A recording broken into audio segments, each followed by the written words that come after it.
Vamos passar alguns slides, algumas coisas nesse sentido. A ideia é podermos construir um conteúdo, como nós havíamos falado, nós iríamos estar tratando acerca do tema sobre sexualidade. Por que não dizer sobre ideologia de gênero, sobre a questão LGBTQI+. E nós vamos trazer um ensino para a igreja. Eu peço que ninguém grave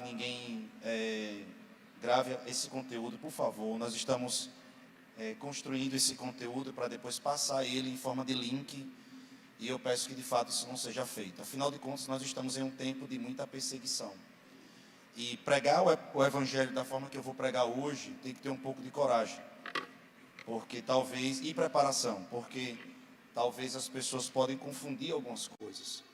Há muita confusão nesse tempo, há muita distorção de fatos e de realidade. A igreja muitas vezes tem sido colocada em um lugar que ela não deveria estar, ou quer seja pela grande mídia, ou pelo próprio diabo, ou pela falta de sabedoria dos próprios irmãos. Então nós precisamos de muita sabedoria, muito conhecimento e muita maturidade para lidar com esse tema. E às vezes as pessoas também, mesmo a gente tendo todo esse cuidado, a gente tendo todo essa preparação, as pessoas, infelizmente, hoje a internet, ela muitas vezes é uma sepultadora de reputação. Ela vai sepultar a reputação das pessoas. É isso que chama a atenção na internet, infelizmente. É quanto mais você sepulta alguém, por aí vai. Basta você ver, se você fizer um conteúdo de ensino, se você fizer um conteúdo de informação, esse conteúdo vai atingir no máximo poucas mil pessoas. Mas se você começar uma briga, começar uma discussão, uma fofoca, alguma coisa no sentido até muito banal, simplesmente aquilo ali vai ganhar milhares de visualizações. Então as pessoas entendem isso, entendem que esse é o código, entendem que isso vende, então as pessoas começam a caçar pessoas para poderem destruir a reputação e depois disso causar um inferno na pessoa e depois disso ganhar views, likes e dinheiro em cima disso daí. Então por isso essa preocupação. Eu não tenho nenhuma preocupação quanto ao conteúdo, eu só tenho preocupação com relação aos cortes. Então alguém pode cortar A com B para dar C. Então eu tenho um pouquinho de cuidado com isso, a saber que nós estamos para lidar com um tema um pouco delicado, tá certo? Então nós estamos aqui nessa manhã e eu quero agradecer a Deus por essa oportunidade de poder ensinar a nossa igreja acerca desse tema. E talvez vai trazer muito esclarecimento para você e eu preciso que você possa entender isso, tá? Então Deus colocou no nosso coração falarmos de sexualidade à luz da Bíblia, mas principalmente no que diz respeito à formação da identidade de gênero, ok? Então, eu queria que você botasse o primeiro slide, por favor, John, vai indo comigo. Quero agradecer ao pessoal da mídia que nos ajudou. Eu queria distinguir primeiramente o comportamento do indivíduo. Nós não estamos tratando do indivíduo, nós estamos tratando do comportamento. Por que isso é importante? Porque é aí onde a igreja peca. Onde é que a igreja peca? No comportamento que nós temos tido com relação aos indivíduos. As falas, a forma que nós estamos passando uma verdade. Então, a questão não é só carregar a verdade, é como você transfere a verdade. A Bíblia diz que Jesus, presta atenção nisso, Jesus, ele ministrava com graça e verdade. Então a igreja perdeu a graça e só ficou batendo nas pessoas. Batendo com verdade, com verdade, com verdade. Mas ninguém suporta escutar a verdade de qualquer forma. É muito simples. Imagina alguém chegar para você e começar a lhe corrigir. Muito provavelmente, se essa pessoa não tiver tido um comportamento com você antes de amor, de carinho, de respeito, de empatia, você não vai conseguir receber daquela pessoa aquela correção, ainda que seja verdade. A primeira coisa que talvez você venha pensar é: o que é que essa pessoa tem a ver com a minha vida? Imagine que você esteja em um determinado erro. Alguém chega e diga: olha, você está errado nisso, nisso e nisso. Você vai dizer: oxe, e o que é que tem a ver com a minha vida? Você tem nada a ver com a minha vida? Porque a pessoa não criou empatia. Então a verdade ela tem que ser ministrada após um tempo de empatia. E a igreja perdeu a empatia. A igreja perdeu a graça. A igreja perdeu o amor, infelizmente. Eu estou falando igreja, não estou falando da igreja Verbo da Vida, igreja Batista, igreja Assembleia. Eu estou falando de modo geral. Então a igreja perdeu essa conectividade. E como eu posso provar isso? Porque Jesus, ele tinha uma santidade. Jesus, ele tinha um tipo de santidade que atraía para perto dele ladrões, prostitutas, cobradores de impostos, pecadores. Que santidade era essa? Que Jesus atraía pecadores para perto dele e as pessoas queriam mudar de vida. Porque de fato o evangelho, escute isso, evangelho não é para lhe dar uma vida melhor. Evangelho não é para lhe dar uma vida boa. Evangelho é para lhe dar uma nova vida. Eu não sei se você entende isso, porque as pessoas querem chegar com uma vida antes. A minha vida está mais ou menos. Está boa nisso, nisso e nisso, mas falta isso. Aí agora eu venho para a igreja, para a minha vida que estava boa ficar um pouco melhor. Não, você abandona aquela vida toda. Joga tudo fora. E quando você entra nesse novo cenário, diz: Senhor, agora daqui para frente é comigo e o Senhor. É uma nova vida. Você não vai para a ressurreição antes da cruz. A cruz é o ponto divisor de águas. E aí sim, pastor, eu era um bom pai. Aí é Deus que vai dizer se você era um bom pai ou não. Você vai colocar tudo na mão dele. E ele vai passar em análise e começar a reconstruir em todas as áreas da sua vida. Porque até aquilo que você era bom e achava que era bom, Deus ele vai começar a tocar e vai dizer: não, peraí, isso aqui eu quero melhorar. Então, por que eu estou construindo isso para vocês? Porque esse é o ponto talvez dos mais importantes. Porque não adianta nada eu ensinar o que eu vou ensinar aqui, se você não compreender o primeiro princípio da apologética. O que é apologética? A defesa da fé cristã. O que é a defesa da fé cristã? Que está lá escrito em Pedro. Pedro, ele escreve o seguinte, escute aí. Pedro escreve assim: irmãos, antes de tudo, santifique o vosso coração em Jesus Cristo. Ele está falando de salvação. Ele diz: segundo, eu peço para que vocês tenham entendimento da razão da vossa fé, para que qualquer pessoa que possa perguntar para você acerca da razão da sua fé, você possa explicar. Terceiro, aí ele continua, aí ele diz: porém, faça isso com amor e mansidão. Então, primeiro você se converte, amém, você começa a aprender coisas novas. E depois você começa a aprender o porquê dessas coisas novas. O porquê nós não concordamos com o comportamento LGBTQI+. E porque nós chamamos de comportamento, porque é comportamental. Eu vou explicar para vocês. Entretanto, nós não podemos explicar às pessoas, é o que Pedro está falando, às pessoas que nós não concordamos, simplesmente de uma forma seca, destrutiva, demonstrando que aquele ser humano é menor do que a gente.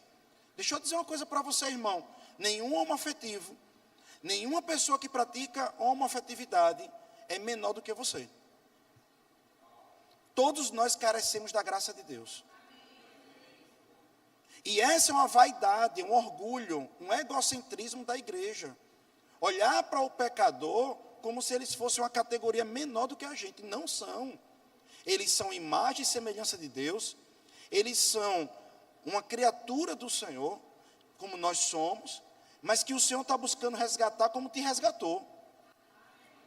Então nós não podemos tratar nenhum ser humano aquém do que o Senhor tratou naquela cruz. Quando ele foi para aquela cruz, ele foi para todos e por todos. Vocês estão conseguindo entender? Eu não quero chegar. Então eu preciso muito fazer esse preâmbulo, para que nós possamos distinguir o indivíduo da sua prática. Então eu quero falar nessa primeira questão, a questão do caráter. Eu conheço pessoas homoafetivas que têm mais caráter do que muito crente.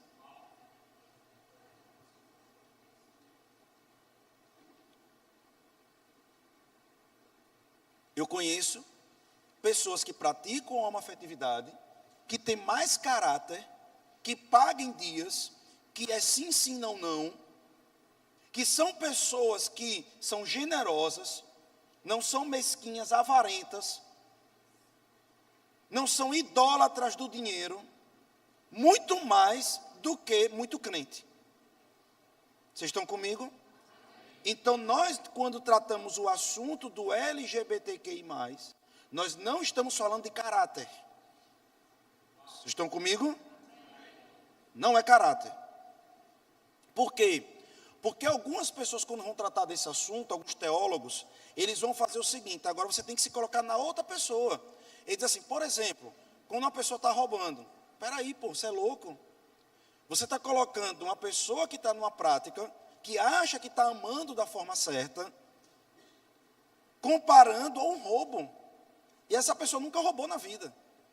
Você está entendendo o que eu estou dizendo? Aí ele tenta explicar a questão do pecado, comparando a outros pecados que a pessoa nunca fez. E isso machuca a pessoa, porque a pessoa nunca teve atos de falta de caráter. Então não é essa abordagem, não é desse jeito, não é dessa forma. Então nós, enquanto igreja, precisamos distinguir o indivíduo e o seu caráter da sua prática sexual. A segunda coisa é que Deus ama a todos. Aí agora, obviamente, Deus ama a todos. Deus ama o crente mais top da face da terra. E Deus ama o pecador mais arrebentado da face da terra. Do mesmo jeito, porque o amor de Deus é incondicional. O que quer dizer incondicional? Nós não podemos fazer mais nada para Ele poder nos amar mais do que Ele ama. Porque, inclusive, Ele é amor. Vocês estão entendendo isso? Então, Deus, Ele ama todos, porém, Ele não se agrada do comportamento de todos. Está conseguindo distinguir? Pastor, Deus ama os homossexuais? Ama. De Torá. Óbvio que ama. Os homoafetivos ama de Torá. Ele amou você primeiro? Se você for simples e humilde, seus pensamentos, suas práticas,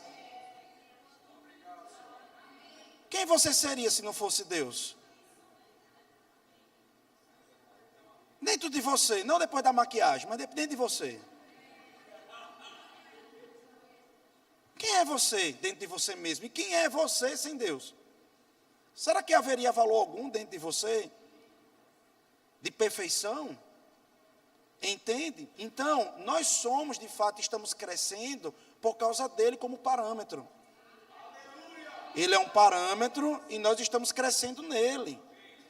Nós não somos perfeitos, estamos correndo com princípios e em direção ao Deus perfeito. É diferente. Agora, Deus ama a todos, porém Deus não se agrada de todos. E eu dou sempre esse exemplo. É como um pai que tem 2 filhos. Principalmente uma mãe, né, que tem 2 filhos. Um está trabalhando, indo, está lá, construindo sua vida, e o outro quer a criminalidade. A mãe, ela ama mais qual dos 2 filhos? Mas ela se agrada com a vida criminosa do outro filho? Só se ela for louca. Só se ela for uma pessoa deturpada moralmente. Então, ela não vai se agradar com o comportamento e as práticas desse outro filho. Concorda com o que eu estou dizendo? Então você consegue entender que Deus pode te amar, mas não se agradar de você? Então nós não estamos falando de amor de Deus aqui. Nós não estamos colocando questão de amor de Deus, porque as pessoas muitas vezes, quando vai falar sobre isso, fica nesse cenário. Deus ama, não ama. Se Deus não me ama não, Deus ama você, Deus não ama, Deus não ama você. Não, Deus ama, mas Deus não se agrada. E eu acredito que para podermos conviver com alguém, nós temos que também, não só ter o amor dela, mas também agradar. Poderão andar 2 ou mais, se não concordar entre si? Como é que eu posso andar com Deus se eu não concordo com o que Deus quer?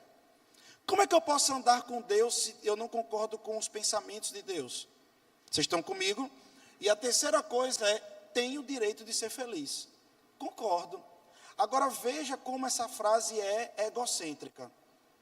E o egocentrismo pode cair dentro de uma coisa chamada narcisismo. Pastor, e o que é isso? É uma coisa perigosa. Todo homem tem uma tendência a ser um pouco narcisista. Não vou entrar em muitos detalhes, mas só para você entender que nós não estamos sendo levianos aqui. O homem, ele tem um ego, então ele enxerga as coisas baseado no seu ponto de vista. E é real. um problema para você pode ser muito grande. O mesmo problema para mim pode ser pequeno. E um problema que está passando para você que é grande, para mim é pequeno, para outro pode ser médio. Porque cada um vai enxergar aquele problema de acordo com o seu ego. Com o seu eu. Então, imagine agora que felicidade é o seu mundo. Preste atenção nisso. Felicidade é um aspecto que parte dentro de você para fora. Você é que cria o conceito de felicidade. Então, está de dentro de você. Agora imagine um psicopata. Serial killer. Imagina aí. E que ele tem prazer em dominar as pessoas e ver a vida da pessoa se esvaindo na sua mão. Ele pode, esse psicopata, falar essa frase?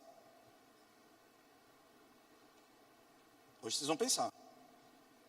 Esse psicopata, no mundo dele, no ego dele, ele pode falar essa frase: tem o direito de ser feliz. Porque se você disser que ele tem direito de ser feliz, você está dizendo que ele tem direito de sair matando quem ele quiser.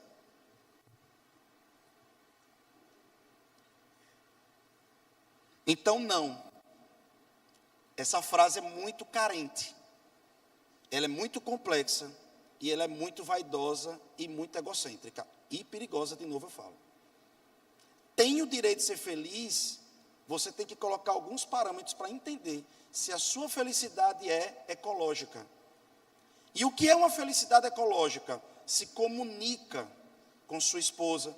Porque às vezes o marido diz: eu tenho o direito de ser feliz. E a sua esposa está triste do seu lado. Às vezes o filho diz: eu tenho o direito de ser feliz. E o pai está triste. Então não, nós temos que ter uma visão ecológica do que é felicidade. Vocês estão comigo ou não? Então eu estou lhe dizendo para você que a pessoa sim nasce com o direito de viver. Qualquer ser humano nasce com o direito de viver. E nesse direito de viver, nós estamos chegando a extremos. Ao ponto que hoje, e eu preciso que vocês sejam muito perspicazes no que eu estou falando hoje aqui. Eu estava essa semana dentro de um fórum de debate teológico, e um teólogo X começou a defender o aborto.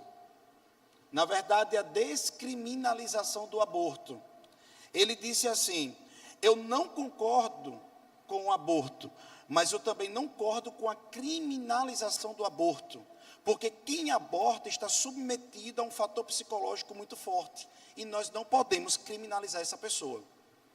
Aí eu perguntei para ele, eu disse: horas, então a mesma coisa quem comete homicídio. Todas as pessoas que cometem homicídio, elas estão de fato também numa pressão psicológica muito grande, porque ela entende que só matando é a única resposta. Até no microsegundo de quem está assaltando. Ele acha que para poder abafar e poder continuar livre, ele precisaria matar aquela pessoa que ele está assaltando. Então, se você está dizendo que uma pessoa que está passando por pressão psicológica, não diz como, por quê e de que jeito, você pode descriminalizar, também nós estamos caminhando para a descriminalização do homicídio. Porque no que diz respeito ao seu argumento, você está me dizendo não a questão do indivíduo, porque tanto faz um indivíduo velho ou dentro da barriga, é indivíduo do mesmo jeito. São frases que nós estamos comendo e nós não estamos pensando.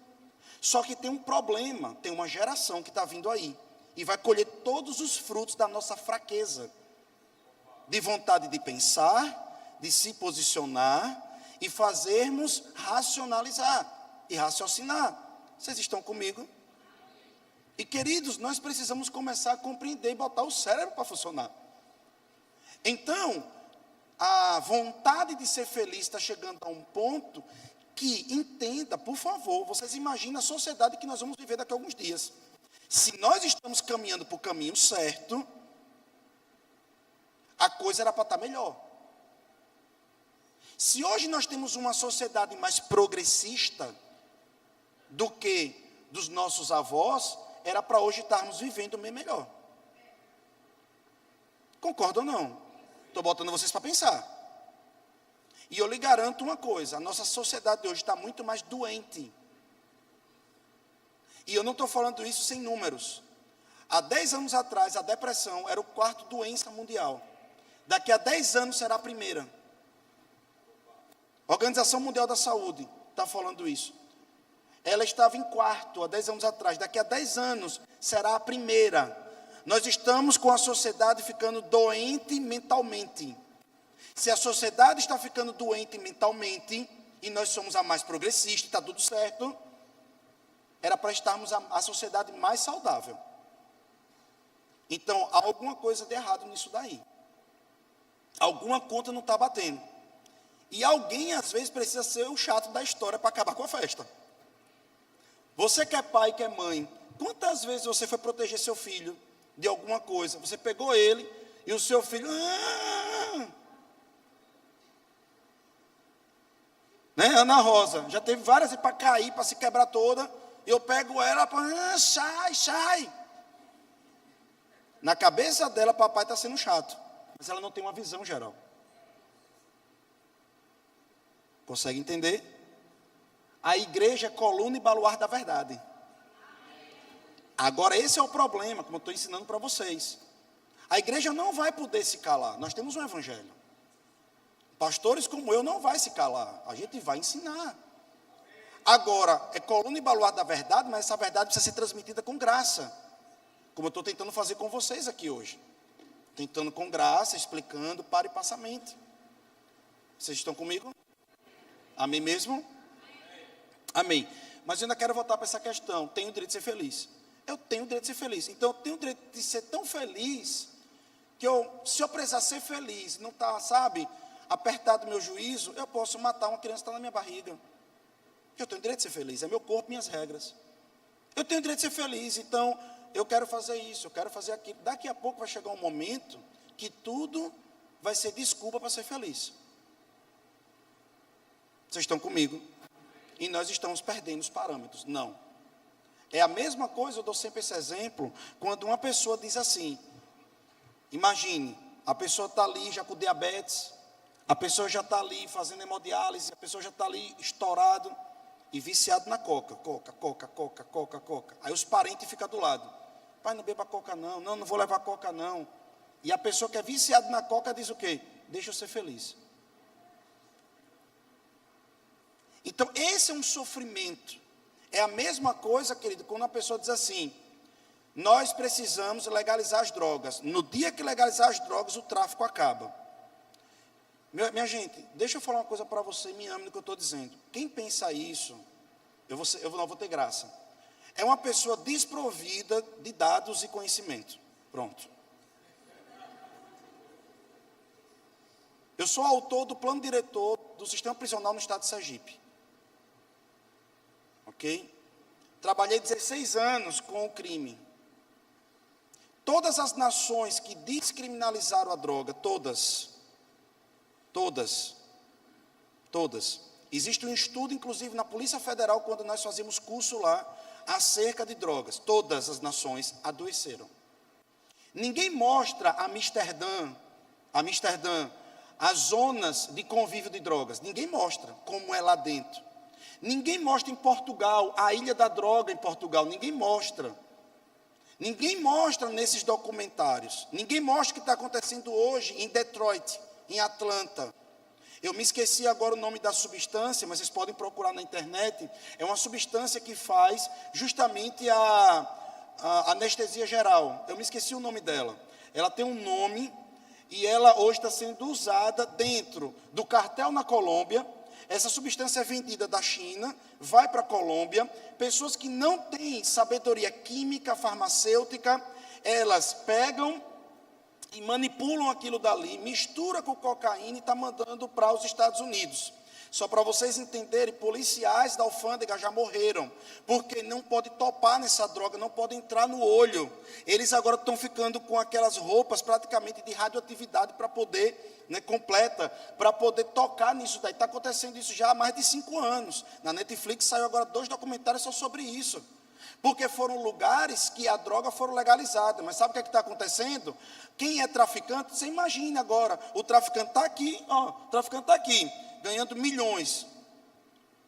Os impérios gigantescos. Aí no outro dia legalizou a maconha. Aí o que é que o traficante vai dizer? Ok, vou lá no Ministério do Trabalho e vou tirar a minha carteira de trabalho. É assim que o traficante pensa, né? Não. Eles vão dizer, o que eu posso dar agora de droga? E inventar algo agora pior, para que eu possa entrar com isso. E queridos, deixa eu dizer uma coisa, você que nunca lidou com o drama da droga, de uma pessoa que tem dependência química, a gente não pode como sociedade permitir, não.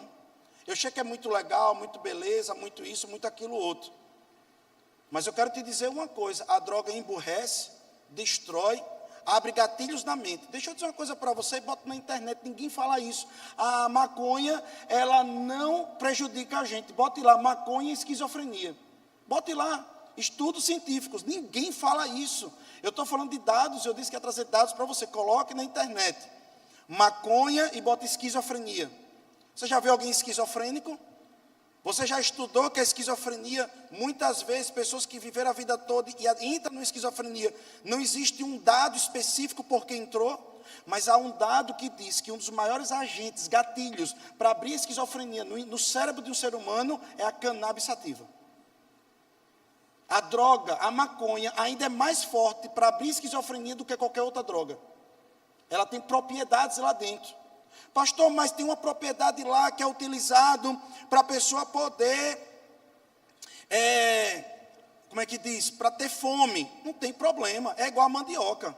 A mandioca, eu não sei qual é aquela que se a gente comer de um jeito, intoxica a gente. Que nem como é o nome daqui, aquela folha aqui que come muito em lagarto, como é? Maniçoba. Você pode comer a maniçoba de qualquer jeito? Não, se você comer de qualquer jeito, é lhe matar. Pode lhe intoxicar. A mesma coisa são os psicotrópicos, os remédios. Eles são tirados, trabalhados e feitos a droga específica, com recomendação médica e por aí vai. Ninguém está contra a ciência, não. Agora, dizer para mim que a maconha não faz mal, você é um ignorante. Você não estuda. E você está comendo conversa dos outros, para ficar bonitinho na sociedade e achar que está tudo bem. Até que o seu irmão fique viciado, fique dependente químico, doente, e você comece a lutar contra aquilo dali. Ou você veja um traficante batendo todo dia na porta da sua casa e dizendo, se não pagar, o seu irmão é morto, o seu irmão é preso. Você nunca teve uma situação dessa, eu já tive várias vezes. Não por causa de irmão meu, mas porque o tráfico estava dentro do presídio e muitas vezes as mães vinham desesperadas porque eles iam para o presídio e os próprios traficantes ficavam empurrando droga lá para os outros e os outros comiam aquilo dali. E, enfim, todo o comércio estava pronto. Então, querido, droga tem que ser afastada da sociedade, ponto final. Se você vê o ópio na China, destruiu a China por tanto tempo. Se você vê a maconha na Jamaica, os jamaicanos ficaram lerdos, lesados, e a Europa que veio, os Estados Unidos que veio, e começou a dominar todos os polos turísticos e por aí vai. A maconha e a droga lesa as pessoas. Então, sim, eu tenho o direito de ser feliz. Não, querido, nós precisamos de pessoas maduras que possam também dizer, e falar, e conversar. Vocês estão aqui, amados? Amém. Pode passar, por favor. Quer dizer, eu que passo, né? Vamos lá. Eu queria ler a palavra com vocês e poder trabalhar um pouquinho o Evangelho antes de entrar em alguns dados. De onde vêm as guerras e contendas que há entre vocês? Não vêm das paixões que guerreiam dentro de vocês? Eu não sei se você está entendendo, mas essa manhã eu quero aprofundar muito a coisa com vocês.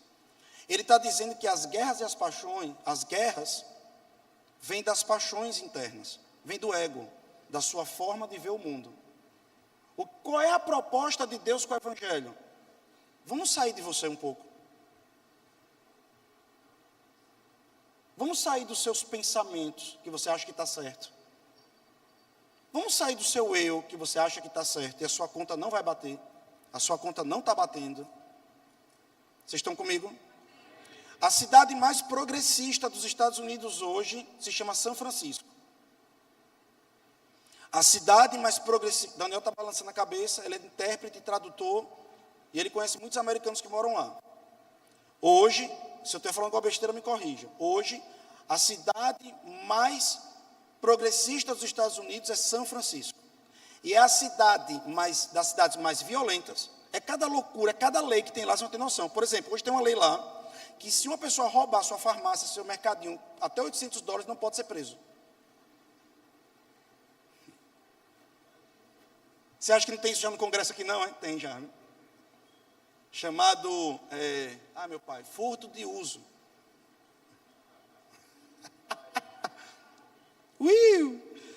Aí vamos lá. Deixa eu me comportar hoje, vamos lá. Aí o que acontece? Graça, Aí vamos lá. Aí os caras estão saindo. Os empresários estão saindo aí. E estão indo para o Texas.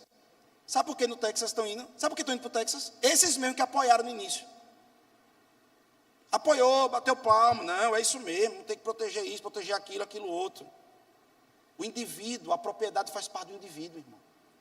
Não vou entrar nisso agora não, mas faz parte. E aí, a conta não bate. Veja, veja, é tanta gente doutor, PhD, nem assim.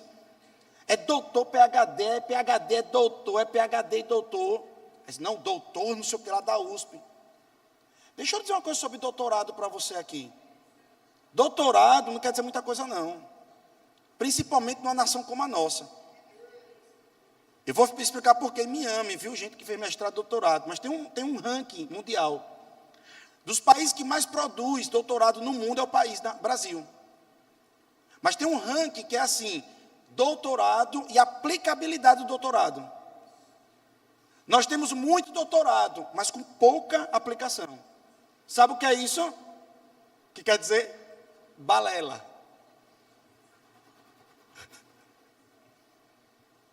Eu tenho um doutorado na Bahia, de uma moça, a importância do sapato vermelho, doutorado, ganhou bolsa e tudo mais. A importância do sapato vermelho para o movimento drag queen e o movimento LGBTQI+, no Brasil. Alguém passou 2 anos estudando a importância do sapato vermelho. E o seu dinheiro de contribuinte foi para isso. Vocês estão comigo? Eu não sei se você vai entender. O amor precisa trabalhar. Mas a racionalidade também, querido. Senão nós vamos ficar pirados, irmão. A gente daqui a pouco vai começar a concordar com coisa que vai endoidar a sociedade. Nós precisamos ser sérios. Amém ou não amém? Porque se seu filho, tudo que pedir, chorar, você der, você vai matar ele. Se a sociedade, tudo que pedir, a gente der também, vai matar a sociedade. E nós estamos vendo uma nação desequilibrada. Povos desequilibrados, porque estão destruindo os princípios. Por quê? Por causa disso daqui. As paixões, o seu ego, o que você deseja, a sua vontade, é isso que promove guerra. Porque você não racionalizou. Você não racionalizou os seus instintos. Você não racionalizou os seus pensamentos. Existe uma coisa chamada córtex pré-frontal. Papai do céu colocou uma coisa no nosso cérebro. Essa parte da frente do cérebro. Sabe por que foi isso? E está aqui na frente. Para bloquear tudo que vem da gente. Só que esse córtex pré-frontal está sendo menos usado na nossa sociedade hoje. E tudo que está vindo, a pessoa fala. O que eu penso eu falo. Você é doido? Até para a gente que é cristão, a gente sabe que tem pensamentos que vêm do diabo, que ele lança. E agora, essa parte de baixo do cérebro, tem uma coisa chamada diálogo interno. Que é para você começar a perguntar, rapaz, isso eu tenho que falar mesmo, não tenho que falar, eu tenho que sentir isso mesmo? Não, o que eu sinto, eu quero, eu penso, eu pratico. E nós estamos ficando uma sociedade que estamos achando ser mais inteligente, nós estamos nos tornando uma sociedade mais instintiva. Vocês estão conseguindo entender o que eu estou falando aqui nesse lugar? Então, amados, não, as paixões que vêm de dentro, não quer dizer que você está certo. Mas pastor, é um fogo, é um desejo, e Beltrano, mas Beltrano é gente boa. Aí vocês estão conseguindo entender a diferença? Ninguém está falando mais de ser gente boa, não. Agora nós estamos falando de prática. E de onde essa prática surge? De uma paixão interna. Que essa paixão interna tem que ser questionada. Porque o próprio Pai do Céu disse, tem que questionar. Se tudo que a gente sentisse, nós tínhamos que praticar, Deus não colocaria gatilhos ou bloqueios no próprio ser humano, no próprio cérebro, que pode ser observado cientificamente. Isso sem querer entrar em moralidade e ética. Aí a gente vai agora para outro texto, 1 Coríntios capítulo 6, do 9 ao 11. Vocês não sabem que os perversos não herdarão o reino de Deus? Não se deixem enganar. Nem imorais, Ele está dizendo assim, os perversos não vão herdar, não se deixe enganar. Mas ninguém vai entrar agora em perversidade ou não. Eu quero também dizer algumas pessoas que também não vão entrar. Eu estou falando, porque algumas pessoas dizem assim, pastor, lá em Levíticos, eu não sei se você já viu esses debates teológicos, que os caras só vão para Levíticos. Aí vai lá uma pastora de uma igreja homossexual e diz assim, não, mas Levíticos é o Antigo Testamento. Pronto, vamos deixar o Antigo Testamento agora. Vamos para o Novo Testamento. 1 Coríntios 6, 9 e 11. A palavra Coríntios é de uma cidade, né? Essa cidade, o nome Coríntios, quer dizer viver na carne. É tanto que quando eles queriam dizer, vamos agora satisfazer a carne, naquela época eles diziam assim, vamos corintianizar. Por isso que Corinthians, irmão, não é um bom time, amém, mano? E deixa eu dizer mais uma coisa, o Palmeiras não tem mundial. Outra coisa, viu? Perdemos por enquanto. Ok. São verdades, amém, amado? Não satisfaz o desejo do seu ego aí, dizer que, né? 1 Coríntios 6, 9. Então, é Novo Testamento, é Paulo falando. Está muito simples, ele diz, olha, nem imorais, nem idólatras, nem adúlteros, nem homossexuais. Aí você pode botar lá, nem efeminados. Então, ou seja, é um perigo quem está nessa prática. Quem está nessa prática é um perigo, irmão. Mas é também um perigo para o crente que é adúltero. Você está brincando com fogo. Você que gosta de olhar umas coisas na internet e desejar, eu estou falando com os homens aqui. E com as mulheres também, né? Ei, é perigo. Então o pau que bate em Chico tem que bater em Francisco, né?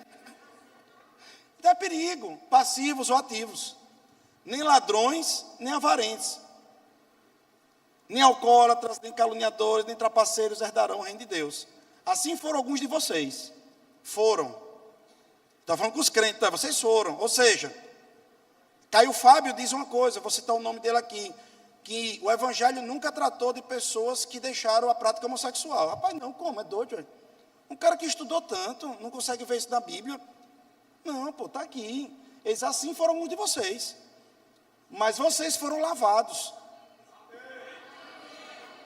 Epa, então o evangelho, ele pode provocar uma mudança na sexualidade da pessoa. Ah, pastor, isso é cura gay? Não, isso é libertação mesmo. Eu não vou deixar de pregar o evangelho, irmão. Eu sou pastor. Se você for no mecânico, ele vai ter ferramenta. Eu sou pastor, minha ferramenta é a palavra, irmão.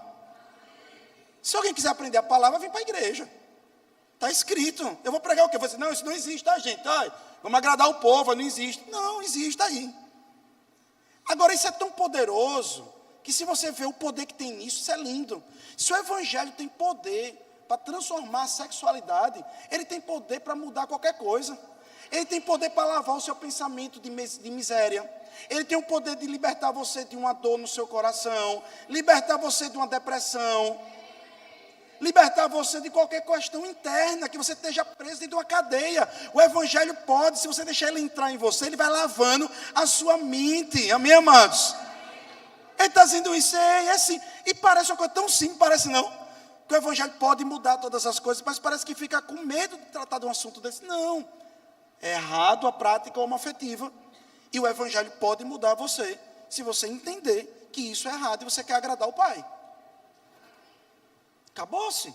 E aí ele continua, assim foram vocês, mas vocês foram lavados, foram santificados. O que é santificado? Você foi separado, pronto, não quero mais. Foram justificados, opa, encontrou salvação no nome do Senhor Jesus Cristo e no Espírito de nosso Deus, não é na sua força. Nessa trajetória, você chama pelo nome de Jesus, mas você diz, Espírito Santo, me ajude. Espírito Santo, eu tenho um vício. Espírito Santo, eu tenho um pensamento. Espírito Santo, isso aqui tá eu sei que não está lhe agradando. As suas práticas, se estiver agradando a Deus, pergunte a Deus. Perguntem. Amém? Ok. Então ele diz e começa a diagnosticar e deixar muito claro. Agora vamos para Romanos 21, 27. E aí está muito mais claro ainda. Ele vai dizer, gente, vamos comigo agora. Porque tendo conhecido a Deus, não glorificaram. Ele está falando de algo antropológico aqui. Ele está falando da queda do homem, ele está falando do início das civilizações. Ele está falando da construção das primeiras cidades, aldeias. Ele está falando dos primeiros momentos que você vai encontrar na própria história, que você começa a ver a conectividade e a construção da sociedade. Ele vai falar lá do início. Já quando a sociedade começou a ser criada, porque começou a ser criada fora do parâmetro, deixa eu tratar com você só um pouquinho sobre isso, tá bom? Vocês estão comigo? Eu estava em outro fórum de debate semana passada. Aí, eu gosto de alguns fóruns, assim, porque eu pego muitos insights, né? E esse fórum de debate chama Ciência e Cosmofísica. E aí, estava lá, os meninos lá brigando, essas coisas. Aí eles estavam dizendo assim, eles botaram uma foto de um guepardo, tá? De um guepardo com uma macaquinha na boca. E o bebezinho agarrado na mamãe. Aí alguém colocou embaixo a torta e o chantilly, tipo, a torta depois ainda comeu o chantilly. Aí começaram a colocar assim, na natureza não existe moralidade, certo e errado. Escute isso, olha que coisa linda. Os cientistas lá discutindo. Na natureza não existe certo e errado. O certo e errado foi construído pelo homem. Eu disse, não, eu vou entrar agora. Maravilha. Eu disse, tomando por base a evolução, o evolucionismo de Darwin, em que houve uma adaptação das espécies. As espécies foram adaptadas segundo parâmetros. Cada espécie se tornou diferente da outra por causa de parâmetros. Os parâmetros é que dizia a adaptação de cada espécie. Quem foi o parâmetro para o homem entender que moralidade era certo? Eu não sei se você entendeu minha pergunta. A gente teve que olhar, eu estou pegando, você querendo darwinismo, né? Não tem problema, eu vou pegar o darwinismo. Dentro do darwinismo, quem foi o nosso parâmetro para a gente dizer que o evolucionismo para a nossa raça, o macaco lá, o chimpanzé disse, olha, nós temos que entender o que é certo e errado. Ok, pegando por base, ele olhou para quem? Porque de todas as espécies, só nossa sabe o que é certo e errado. Será que não é aí que demonstra claramente? É porque eu já sabia desse argumento, que é chamado argumento moral, da apologética, tá? Aí o que é que acontece? Aí eu disse, será que não é aí que entra justamente o parâmetro de Deus, e nós conseguimos encontrar com Deus, e Deus começou a mostrar para a gente o que é certo e errado?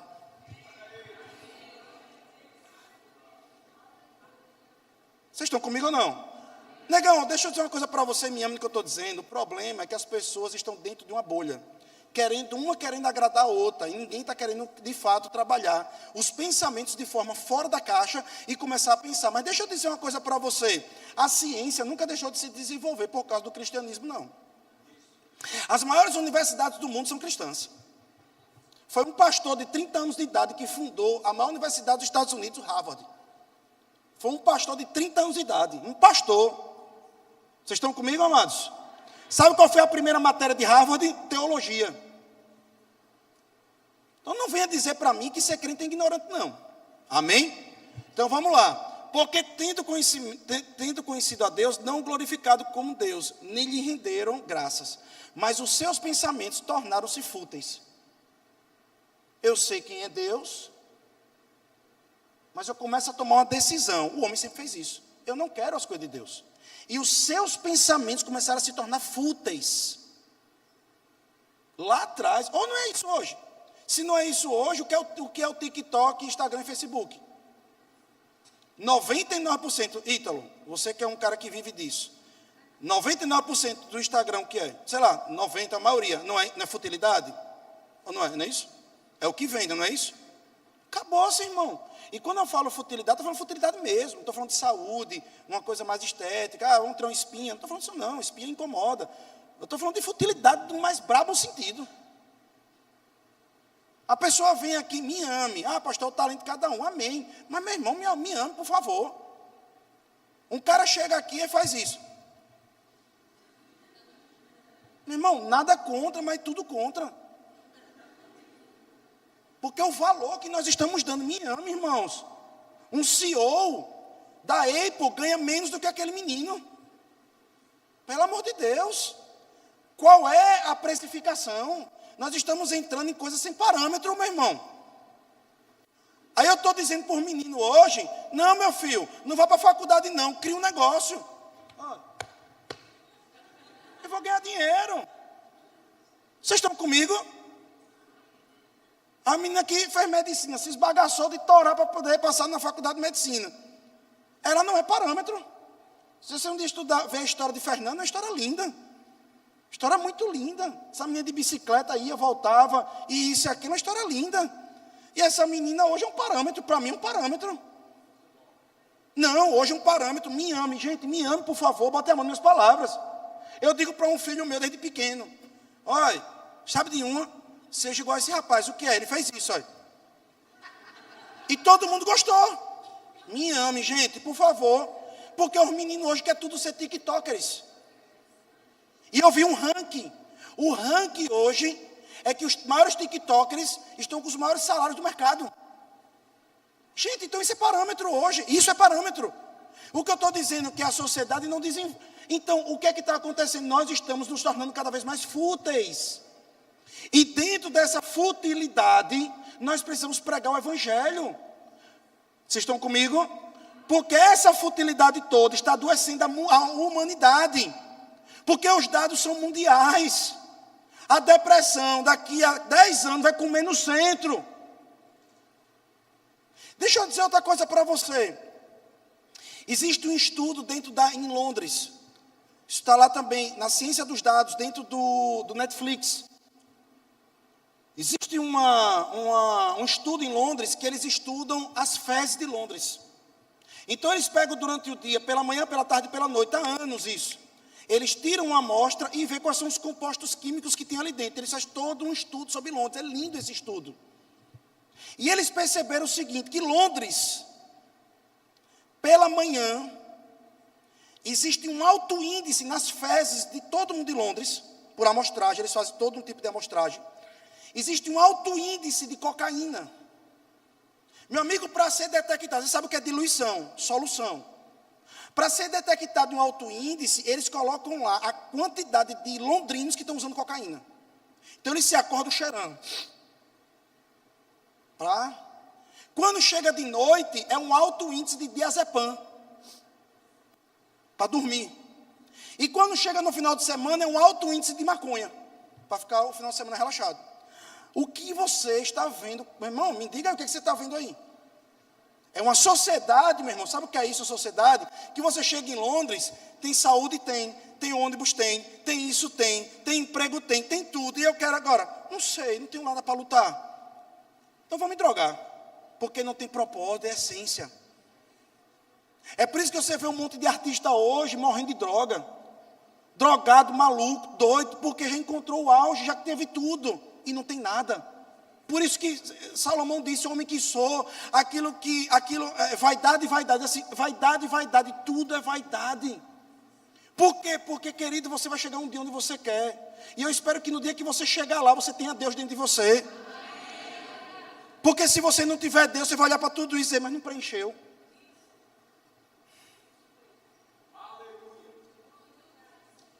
E aí, irmãos, ele diz, dizendo-se sábios, tornaram-se loucos. É isso mesmo. Veja, um menino, um gasguito, eu, que tem o Espírito Santo, entro em um grupo de cientistas e tiro onda. Me amo no que eu estou dizendo sem nenhuma vaidade. Por quê? Porque às vezes eu percebo isso de longe. Óbvio que eu aprendo muito com eles, entende o que eu estou dizendo? Mas o que eu estou dizendo é, a sabedoria, muitas vezes, você olha para esses caras conversando, você diz, oxe, que doidice. Não bate não. Não, porque olha, isso que lá e tal. Aí você diz assim, isso não bate. Você já vê aquela pessoa tão inteligente, tão sábia, mas não bate a coisa. A equação não bate. E aí você vê que a sabedoria se torna loucura, idiotice. Aí ele diz, e trocaram a glória do Deus imortal por imagens feitas segundo a semelhança do homem mortal. Bem como de pássaros, quadrúpedes e répteis. Está o início lá, né? Por isso Deus os entregou à impureza sexual. Ou seja, Adão saiu do Éden, as sociedades começaram a ser construídas fora da presença de Deus, os homens começaram a erguer monumentos para si ou sobre animais, dizendo nosso Deus é esse. E Deus disse, bom, se é o que vocês querem, não tem problema, vá. E o primeiro sintoma que levantou-se na sociedade foi uma idolatria sexual. Ou mais forte. Depois da idolatria espiritual, veio a idolatria sexual. Depois do homem se afastar do Deus verdadeiro, a primeira idolatria, depois da idolatria espiritual, foi a idolatria sexual. Minha vontade, meu desejo, meu instinto. Vocês estão comigo? E aí o que é que acontece? Trocar a glória de Deus, botar lá. Por isso Deus entregou a impureza sexual, segundo os desejos pecaminosos dos seus corações, para a degradação dos seus corpos entre si. Ou seja, Deus esse é cavalheiro mesmo. Vocês querem, não tem problema, façam o que vocês quiserem. Não tem problema. Trocaram a verdade de Deus pela mentira e adoraram e serviram a coisas e seres criados em lugar do Criador, que é bendito para sempre. Amém. Por causa disso, Deus os entregou a paixões vergonhosas. Até suas mulheres trocaram suas relações sexuais naturais por outras, contrárias à natureza. Da mesma forma, os homens também abandonaram as relações naturais com as mulheres e se inflamaram de paixão uns pelos outros. Começaram a cometer atos indecentes, homens com homens, e receberam em si mesmos castigos merecidos pela sua perversão. Queridos, deixa eu lhe fazer uma pergunta, está claro na Bíblia? Pelo menos enquanto Bíblia. Você que é cristão, que segue a palavra, está claro na Bíblia? Eu não estou colocando, nem tirando, está aí. Para alguém dizer, não está na Bíblia. Tá, está na Bíblia. E a Bíblia deixa muito claro que a sexualização tem a ver com o distanciamento com Deus. Agora, deixa eu dizer uma coisa para você. Agora nós estamos em uma situação hoje, 2023, que nós estamos nos perguntando quem nasceu primeiro, o ovo ou a galinha. Vou lhe explicar. Se esses primeiros homens, eles puderam construir algo, nós já estamos no bolo. O que eu quero dizer com isso? Nós já estamos em uma sociedade altamente intoxicada.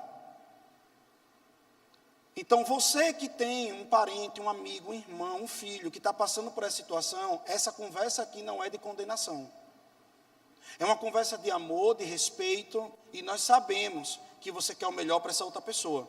E nós vamos dar algumas chaves e algumas dicas daqui a pouco. Deixa eu dizer uma coisa para você.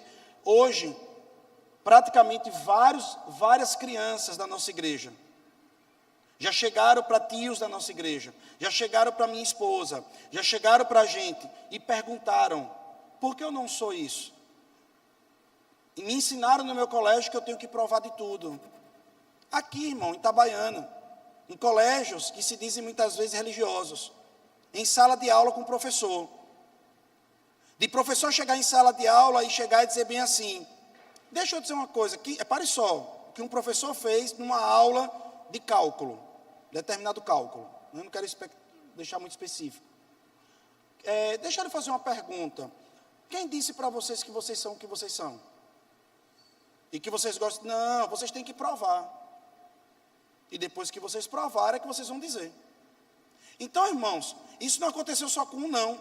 Uma mãe veio e falou para a gente, depois um pai veio e falou com a gente, de uma outra sala. Nós não cruzamos informação, mas nós ficamos com essa informação. Agora eu estou passando para vocês. Eu estou falando para vocês, querido, que isso é real. Aí você tem uma criança lá desprovida de informação. Aquilo entra na mente dela e ela começa a construir. Nós temos outros casos desse fenômeno, do fenômeno LGBTQI+, que não é só esse. Daqui a pouco nós vamos conversar sobre isso. Mas a questão toda presta atenção no que eu estou dizendo.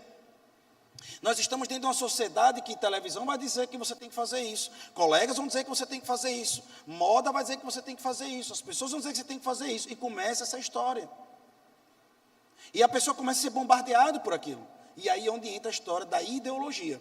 E aí é construída a ideologia de gênero. E eu vou explicar para vocês. Em Provérbios 28 diz, como a cidade com seus muros derrubados, assim é quem não sabe dominar-se. Então, querido, a Bíblia vai ser um lugar para ensinar o homem a se dominar. Porque nós estamos vendo muito isso na igreja, irmão. Isso entristece muito. Hoje, eu já faço meu ouvido de mercador, sinceramente. Mas as pessoas chegam para mim e dizem, pastor, sei lá, estou fazendo isso, está acontecendo aquilo outro. Normal, se tornou normal. Quando a pessoa ela não quer se dominar e ela não quer tratar, porque todo excesso demonstra alguma falta. Eu vou deixar mais claro.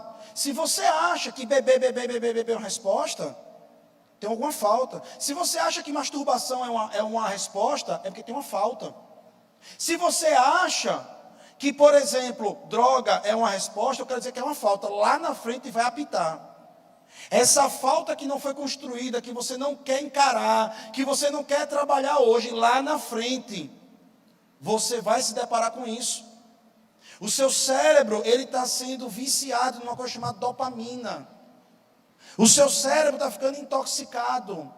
Você está ensinando ao seu cérebro que qualquer dependência que ele queira ter, ele vai ter. E deixa eu dizer uma coisa, se você não se questionar, se você não começar a trazer a luz da palavra, começar a se perguntar o porquê e o para quê daquilo dali, você vai entrar numa destruição, irmão. Porque a galera gosta muito de mostrar no TikTok, Instagram e Facebook os resultados positivos. Mas quando a bagaçada vem, ninguém mostra não. Ninguém mostra depois aquelas doidices das pessoas não. Ah, porque eu sou, né, o pai tá on.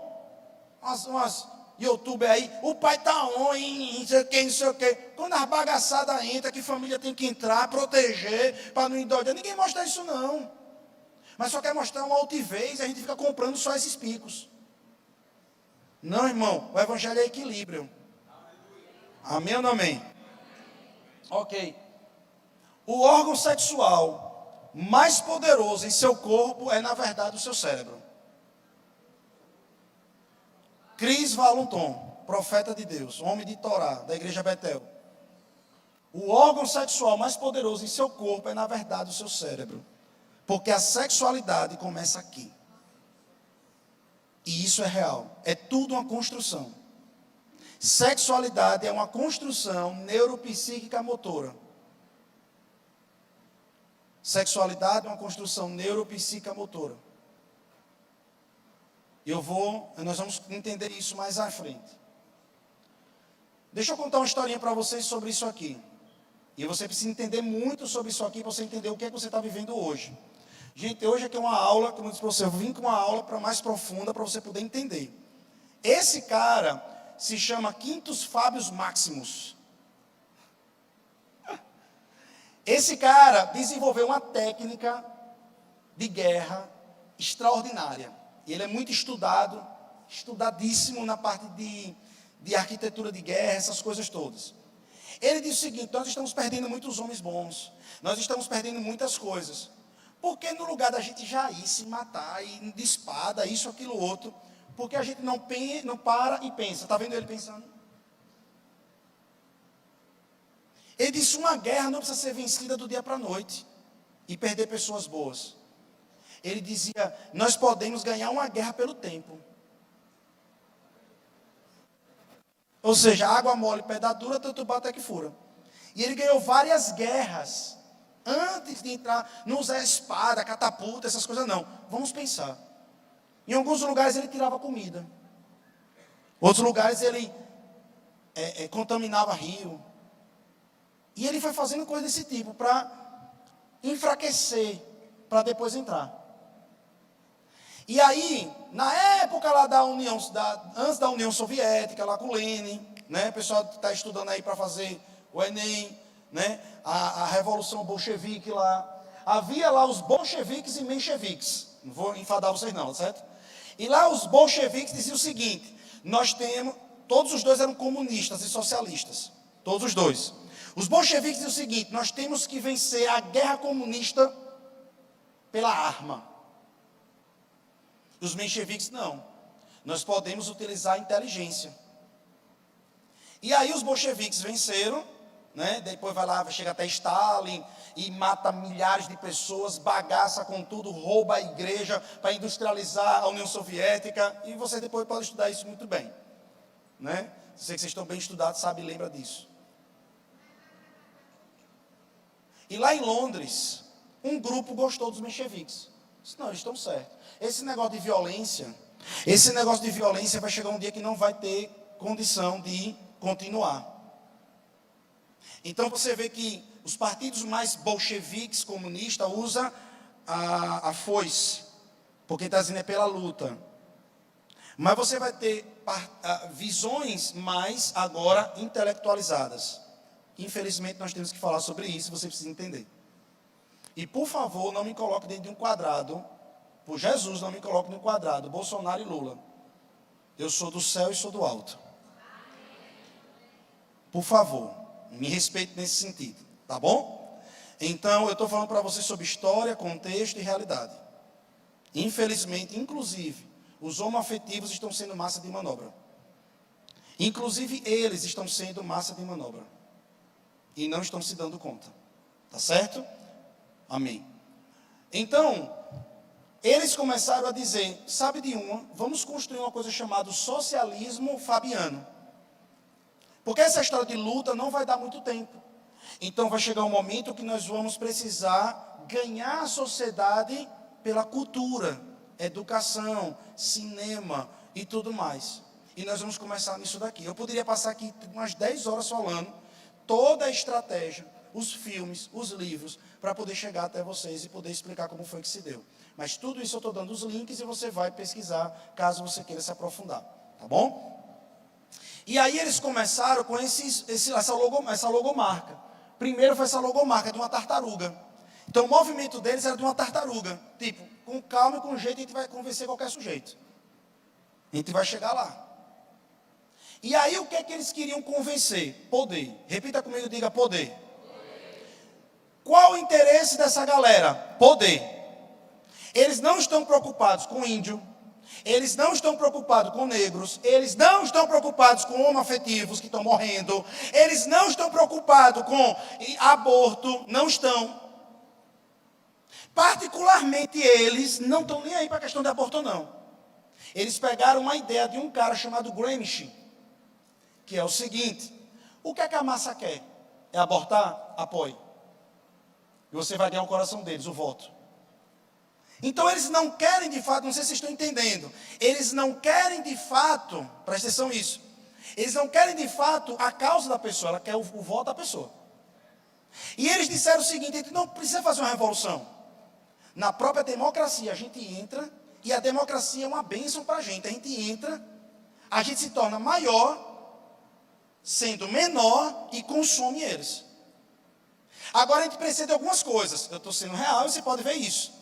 Nós precisamos destruir a família, nós precisamos destruir o sentimento nacionalista, porque eles vão chamar de fascismo, porque houve também uma distorção no fascismo, ultranacionalismo, mas querido, ultranacionalismo é uma coisa, nacionalismo é outra. O que é nacionalismo? É você dizer, rapaz, eu amo a tripa de Itabaiana. Quando você diz assim, não tem melhor tripa no Brasil do que a de Itabaiana, você está sendo nacionalista. Você está protegendo a cultura da tripa de Itabaiana. Vocês estão aqui ou não? O que é nacionalismo? Você tem um sentimento pela cultura da sua nação. Isso não é errado. Então eles disseram o seguinte, acabe com o nacionalismo. Essas coisas que arregam você a uma cultura local, secular, acabe. Por exemplo, os nórdicos com os vikings, acabe. Os vikings eram não sei o que lá, não sei o que lá. Aí começa a destruir a cultura, a ideia, ou mudar os dados. E acabe com a igreja. Então, tudo que trouxesse conservadorismo, conservar e conservar é parâmetro. Se você perde o parâmetro, alguém vem e governa. Estou tentando mostrar a estratégia. Você acaba com tudo. Então, por exemplo, quando alguém diz assim, não pode dar um tapa na criança porque nasceu uma lei da palminha. Não é só a lei da palmada porque alguém espancou um filho, e ninguém é a favor de espancar filho. Mas por detrás disso, você começa também a arrancar a disciplina de dentro de casa. Não estou dizendo que a palmada, em todos os excessos, em tudo é certo ou não. Não quero entrar nessa questão pedagógica. Mas eu quero dizer que a ideia deles, e eles apoiam, não é por causa de alguma criança que está sendo espancada. A intenção deles não é proteger a criança que está sendo espancada. É qualquer coisa, qualquer lei. Tirou da família, tirou da igreja, tirou do nacionalismo, tirou dos princípios, a gente tira. Porque se tirar não tem padrão. Se não tem padrão, a gente diz qual é o padrão certo. Existe uma coisa chamada sociologia. É uma matéria, uma ciência e tem uma faculdade. A sociologia vai ter homens como Durkheim e por aí vai. E eles vão ensinar uma coisa chamada aparelhos ideológicos. Daqui a pouco eu vou ensinar isso para vocês. Bem rapidinho. E os aparelhos ideológicos vai condicionar o pensamento, o sentimento e as ações da sociedade. É psicológico. Agora, eles abandonaram esse primeiro logomarca. E hoje a logomarca do socialismo fabiano é esse aqui. Isso aqui é real. Não é conspiração, nada disso. Você pode ver lá. É um lobo se vestindo em pele de cordeiro. Na cara, viu? Na cara. O socialismo fabiano é um lobo vestido de cordeiro. Por quê? Porque eles literalmente querem entrar na igreja, eles querem entrar em determinados lugares como ovelhas e querem mudar o pensamento das pessoas. Vocês estão comigo ou não estão comigo? Eles não querem destruir o canal, eles querem entrar pelo canal. Amém? E aí, qual é o conceito de ideologia? O que é ideologia? Este termo possui diferentes significados, sendo que no senso comum é tido como algo ideal, que contém um conjunto de ideias, pensamentos, doutrinas ou visões, mundo de um indivíduo ou de determinado grupo orientado por uma ação social e política. Ou seja, a ideologia ela é orientada. Alguém que acha que tem uma ideologia, como Cazuza dizia, ideologia eu quero uma para viver, é porque de verdade o ser humano sempre vai procurar uma ideologia real. É um ideal que vai construir um idêntico. Então, vai ser sempre orientado. Alguém está ali orientando. Eu prefiro que a minha ideologia seja orientada por Deus. O ser humano, ele necessita ser orientado. Deus fez assim. Por isso que entra a ideologia. Porque tem chave cadeado. Agora a pergunta é, quem é que vai lhe orientar? É a Globo que vai lhe orientar? É um partido político que vai lhe orientar? Quem é que vai lhe orientar? Eu quero saber. No meu caso, quem vai me orientar é Deus, o Espírito Santo e a palavra. Eu estou fechado. Eu sei que eu preciso de uma ideologia. A minha ideologia vai vir do céu. Eu quero saber qual vai ser a sua. Qual é que você vai escolher?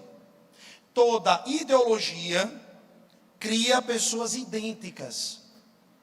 E aí forma a identidade. A identidade é quem é o indivíduo. E o indivíduo começa a sentir, pensar e agir dentro daquilo. Quanto mais ele pensa, mais ele sente, mais ele faz. Então é por isso, querido, presta atenção que eu estou falando para vocês hoje pela manhã. É por isso que eu viajei agora para uma determinada cidade. Eu não sei para onde esse link depois vai, eu não quero condicionar isso. Mas eu fui para uma determinada cidade. E é estranho, nós precisamos começar a pensar. Nessa cidade, eu pouco vi, no comércio, de modo geral, homens héteros. Até minha filha, Sofia, chegou e disse, papai, aqui só tem homoafetivos. Nos parques, quem trabalhava. Então, eu começo a pensar assim, e eu queria que vocês começassem a pensar comigo. Será que a provocação, a massificação e a construção de todo um caráter ideológico não está levando pessoas a construir uma identidade de gênero? E se sim, eu nasço homoafetivo ou eu desenvolvo a minha homoafetividade? Porque nós estamos vendo hoje, nos dias de hoje, uma situação, como eu vi agora no Carnaval de Salvador. Gente, eu estou olhando com vocês como um olhar técnico, empírico, de estudo. Eu vi lá no Carnaval de Salvador uma cena em que mandaram para mim, mas mandaram para mim não no tom de chacota ou brincadeira, mas num tom de realidade. Em que o cantor do trio elétrico tinha uma hora da música que ele fala assim, beija, beija, beija, beija, beija, beija, beija, beija, beija. Era um comando que ele dava para as pessoas saírem se beijando.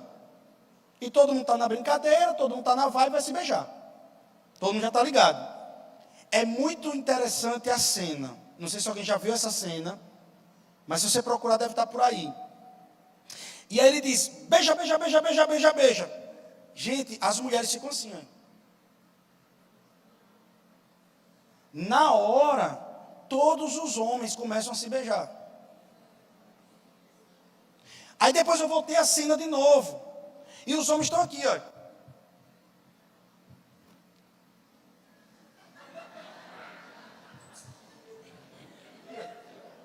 Normal, velho. Vocês estão aqui ou não? Barbudo, músculo, cada músculo de Torá, meu irmão. Me ame, por favor, por favor, me entenda. E ele diz assim, beija, beija, beija, beija, beija, beija. As mulheres, as bichinhas, chega a ficar alegre, as bichinhas. Elas vão e ficam. Só que os caras já estavam mapeando. Eu estou falando sério. E na hora do beija, beija, beija, os homens não se beijam. Espera aí. Não é normal. Algum fenômeno social está acontecendo.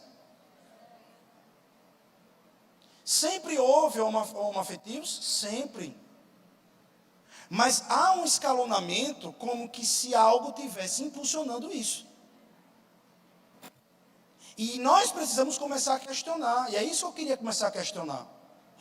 Porque se hoje eu fizer uma live assim, repare só, de forma técnica, toda homoafetividade, de fato, ela é natural, ou ela pode ser uma construção de um alter ego? Olha a pergunta que eu estou fazendo, é técnica ou não é? No outro dia o Instagram me exclui. Porque a gente não tem direito nem de questionar. Se está havendo construções no meio. Se está havendo impulsionamento no meio. Se está a influência não está também entrando na mente da juventude, e tem que ser, e é, porque tem que ser descolado, e vamos. Amém. Vamos para frente. E aí, por exemplo, alguém vai chegar e vai dizer bem assim, pastor, na antiguidade, na Grécia, todo mundo era gay. Não, Esparta não. Se você olhar Esparta, não tem história de homoafetividade lá. Porque não era uma cultura divulgada. É tanto que eles diziam, a pederastia não tem aqui. A palavra pederastia, quem foi do exército sabe o que eu estou falando. Essa palavra é muito usada no exército. A pederastia não tem aqui. A palavra pederastia surge lá. A pederastia só tem em Atenas. Então, o que eu estou começando a questionar é, será que não é um fenômeno sociológico? De impulsionamento, de construção? Vocês estão comigo? Eu sei que nós vamos chegar naquele caso, aquele menino que nasceu molinho e todo mundo já dizia, é gay. Eu vou chegar nesse caso, da criança que já nasce, que todo mundo diz, é gay. Vou chegar lá, nesse caso. Mas eu estou falando de um fenômeno. Como eu vi essa semana, de uma jornalista, que disse assim, olha, repare só o que ela falou, essa jornalista. Ela diz assim, eu ia trazer, mas como eu não sei para onde esse link vai, eu não trouxe, tá? Porque depois eu não queria responder processo. Eu não tenho um advogado, assim, e dinheiro muito não para poder pagar essas coisas. Entendeu? Amém, glória a Deus. Essa jornalista da Globo, tal, ela teve o primeiro casamento, não se deu bem. No segundo casamento, ela teve 2 filhos, tal, mas também não se deu bem. E com 50 anos de idade, ela estava só. E ela dá 2 gatilhos. Repita comigo e diga gatilho. Ela disse 2 gatilhos. Eu tinha medo. Olha o gatilho. Eu tinha medo, instintivo. Eu tinha medo de envelhecer só e de não ser desejada. E durante esse processo, eu fiz uma amizade com uma amiga, X. E ela começou a ser uma parceira de tudo que eu queria que ela fosse, que alguém fosse, idealização. Vocês estão comigo? Ela começou a tocar com palavras dentro de mim, como nunca ninguém me tocou. Ok? Olha aí. Mas já tinha gatilho. O gatilho era sexual? Não. É emocional. Vocês estão comigo? E aí aquele gatilho, ela disse assim, presta atenção nisso.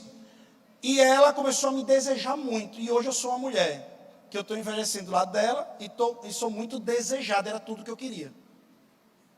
Então ela não era, entenda, homossexual. Ela disse, eu nunca pensei que eu seria, eu nunca quis ser, eu nunca me vi. Mas em nenhuma condição eu comecei a perceber. Alguém precisava pegar esse pedaço e estudar isso. Estudar como material de estudo. E começar a entender que a sexualidade pode ser criada. Vocês estão entendendo?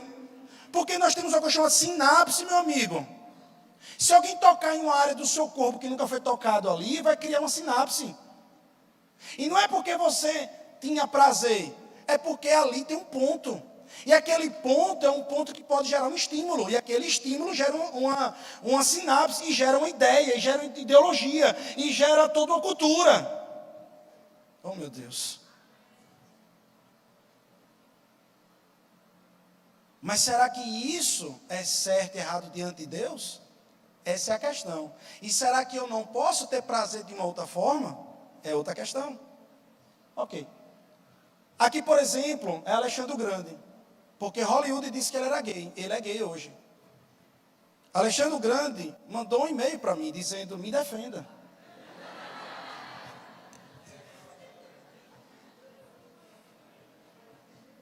Quem assistiu o filme Alexandre o Grande? Diz ou não diz que ela é gay? O filme é todo construído para dizer que ela é gay. Deixa eu explicar um pouquinho de Alexandre o Grande. Alexandre o Grande, ele é acompanhado desde a infância por esse historiador chamado Plutarco. Você sabe que naquele tempo existiam os mecenas eles pagavam, como o Alexandre o Grande era um mecena, ele pagava historiadores para estar do lado dele.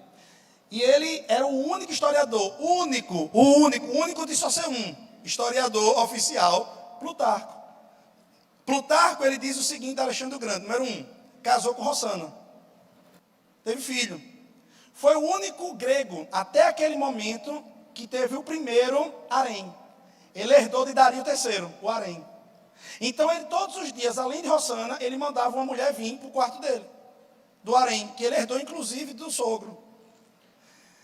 E aquela história que ele se apaixonava por esse outro rapaz, e tal, essa coisa toda, esse outro rapaz é primo dele, que foi criado com ele. Eles tinham um sonho de poder ser da mesma família, como que irmãos, assim. E no sentido de irmãos, né? E ele fez o casamento dele com, inclusive, a mulher lá, a irmã, eu acho, prima, sei lá, de Rossana. Ele queria fazer ali aquele arranjadinho para poder estar tudo dentro da família. Mas era uma pessoa que ele tinha com lealdade.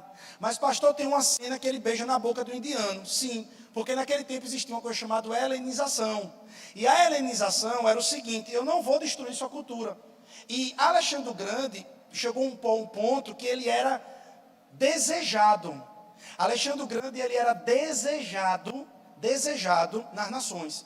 Porque quando ele chegava no lugar, por exemplo, Dario III, quando ele ganhou lá, ele se tornou mais desejado que Dario. Porque quando ele chegava, ele respeitava a cultura, dava isenção de impostos, ele cuidava da sociedade, ao ponto que estava todo mundo já esperando ele chegar, para derrubar o próprio exército para receber Alexandre o Grande. Então, naquele lugar, ele chega na Índia, e naquele tempo tinha uma cultura, que se um dançarino viesse na frente dos anciãos e beijasse na boca de alguém, aquele beijo simbolizaria, eu respeito sua cultura. Era um beijo de boca, como tem culturas hoje. Por exemplo, na cultura árabe, você sabia que na cultura árabe, entre os melhores amigos, eles passam o nariz assim, um homem com o outro. Vocês vão ver isso em jogador de futebol, muito da cultura árabe. Jogo de futebol, você vai ver muito isso. Na hora que vai entregar um prêmio, aí um faz assim no nariz do outro. Aí. Cultura! Mas isso não tem um traço homoafetivo por detrás. É uma forma que eles se respeitam. É um beijo. Então, o indiano vinha e beijava na boca dele. Era o beijo deles, dos homens lá, na boca. Beijava, e aí naquele momento ele dizia, eu respeito sua cultura. Naquele momento as armas caíam. Foi o que Alexandre pensou, se um beijo na boca vai fazer com que ninguém morra aqui, eu beijo, não tem problema não. Foi lá e beijou. Essa é a ideia. Aí lá vem Hollywood, aí bota que o cara é gay. Por quê? Começou a pegar todos os ícones. E começou a querer transformar em homossexuais, ou homoafetivos, para que pudesse criar no imaginário das pessoas. Então nós estamos dentro de um processo, que nós precisamos entender o que é isso. Mas dentro desse processo a gente não pode, querido, ser o quê? Entenda o que eu estou dizendo, sem falta de amor.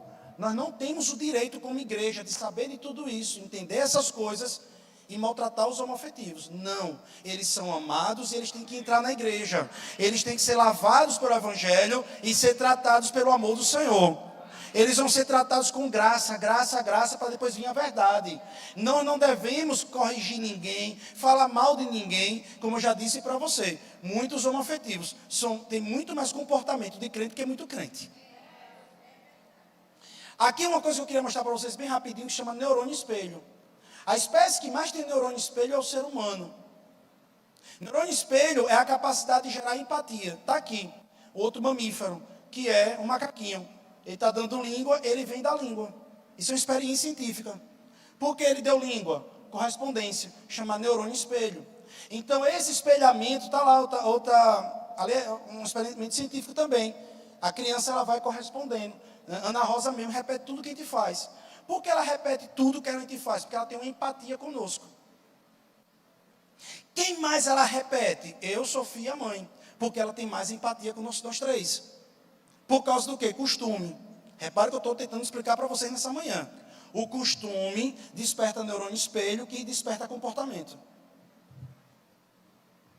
Estou tentando ser rápido para dar o conteúdo todo. Veja. O comportamento, o nosso relacionamento gera empatia, que desperta o neurônio espelho, que gera o comportamento da pessoa.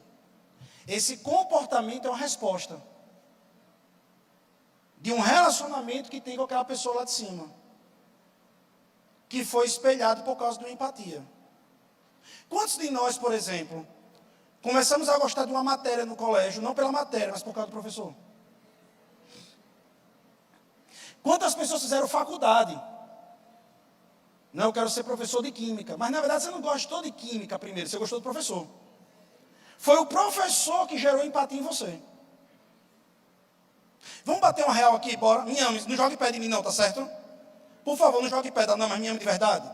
Você sabe qual foi, na minha opinião, onde Bolsonaro perdeu a eleição? Na minha opinião, de um bom especialista, empatia. 20 milhões de votos, é dado que 20 milhões de votos Bolsonaro perdeu por falta de empatia. Porque o núcleo duro do PT, se você fizer um estudo progressivo, e tem todo um estudo mesmo disso, não estou brincando com vocês aqui não, estou falando a verdade, daria 35 milhões de votos, é núcleo duro. Os 20 milhões foi antipatia. Veja como nós somos comunicativos. Olhe como a gente, não estou dizendo que votou certo ou errado, não estou entrando nisso. Eu estou entrando em um fato agora social. Eu estou trabalhando com fenômenos sociais, que geram decisões. Eu estou dizendo para você que fenômenos sociais geram decisões. E nós estamos dentro de uma sociedade que nós precisamos começar a questionar. Eu estou dizendo que empatia, nós somos seres de neurônio espelho, nós estamos repetindo coisas que nós estamos repetindo porque nós temos empatia com aquilo. Mas nós temos que começar a se perguntar, aquilo que nós temos empatia é verdade? É certo? Para eu estar concordando com esse comportamento? Amém. Aqui, Dr. Kellogg, psicólogo, ele fez um experimento com o filho dele. E ele começou a perceber o seguinte, que o filho dele, ele botou o seguinte, um chimpanzé recém-nascido, junto com o filho dele, para andar junto, como irmãos. E começou a fazer vários estudos. E a psicologia comportamental bebe muita coisa daqui, desse cara. E com o tempo, tem vários insights, tá? Eu vou pegar só um agora. Com o tempo, o filho dele começou a andar como um chimpanzé. Ele percebeu que o filho começou a ter um retardo. Porque começou a andar como um chimpanzé. Foi quando ele tirou o chimpanzé. O que eu quero dizer para você, essa criança nasceu chimpanzé? E por que ela começou a copiar o chimpanzé? Neurônio espelho. Espelhamento. Empatia, seja o nome que você quiser dar. A ciência tem muitos nomes. Mas é um fato. E ele tirou. Então, querido, deixa eu dizer uma coisa para você. Se você começa a andar, parecer com um chimpanzé, porque andar com um chimpanzé, você não pode desenvolver sexualidade, não? Óbvio que sim. Quando você nasce, uma criança nasce, presta atenção no que eu vou falar agora e vocês me amem no que eu estou dizendo.